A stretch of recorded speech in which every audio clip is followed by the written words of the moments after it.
দুপুরে রান্না বান্না হবে, তার জন্য এখন বসে বসে আদা রসুন ছাড়াচ্ছি। বসেই ছিলাম, মা বলল বসে আছিস যখন আদা রসুনগুলো ছাড়িয়ে দে।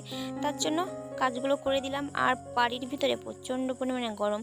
বাড়ির পাশে একটা বাগান আছে, সেইখানে এসে এখন দাঁড়িয়েছি, একটু অল্প অল্প হাওয়া আছে সেই জন্য।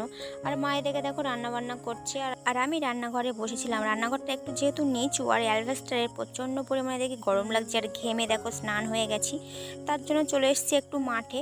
আর মাঠে এসে দেখছি এই গরমের ভিতরে, রোদের ভিতরে সবাই ক্রিকেট খেলা করছে। তারপর সোজা চলে এসেছি খাওয়া দাওয়া করতে। আজকে মেনুতে ছিল শাক আলু সিদ্ধ মাখা, চিকেন আর ভাত, সবাই মিলে দেখো খেতে বসেছি।